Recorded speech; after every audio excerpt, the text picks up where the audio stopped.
अस्सलामुअलैकुम and hello दोस्तों, आपको आज के एपिसोड में वेलकम करते हैं। खूबसूरत और सेहतमंद जानवरों की अल्लाह ताला की राह में कुर्बानी की ख्वाहिश तकरीबन हर ही मुसलमान की होती है। ताहम जज़ा और सवाब का फैसला अल्लाह ताला ने अपने हाथ में रखा है। अल्लाह ताला की राह में बढ़ चढ़ कर हिस्सा लेने से ही असल सादत है, ना कि एक दूसरे को नीचा दिखाने में। इस बात का फैसला रब ताला ने करना है कि किसकी कुर्बानी नमूद नुमाइश के लिए थी और किसने खलूस नीयत से सुन्नत इब्राहिमी अदा की। ईद उल अज़हा के मौके पर यह खबर है कि एक सऊदी शहजादे ने कुर्बानी के लिए 13 मिलियन सऊदी रियाल मालियत का बकरा खरीदा है, जिसकी पाकिस्तानी करेंसी में मालियत तकरीबन 36 करोड़ 19 लाख और 66,000 रुपए बनती है। इस बकरे के खरीदने के बाद कई लोगों ने इस बकरे को इतनी खसीर रकम में खरीदने पर तनकीद का निशाना भी बनाया। इन लोगों का मौकिफ था कि इस बकरे को कुर्बानी के लिए ही खरीदना था, तो इतनी रकम जाया करने का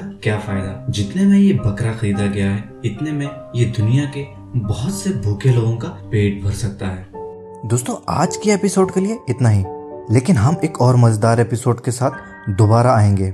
हमारे चैनल को सब्सक्राइब करें ताकि हर न्यू वीडियो को फौरन से देख सकें, और ये वीडियो अगर पसंद आए तो लाइक करें, कमेंट करें और अपने दोस्तों से ज़रूर शेयर करें। मिलते हैं अगली एपिसोड में।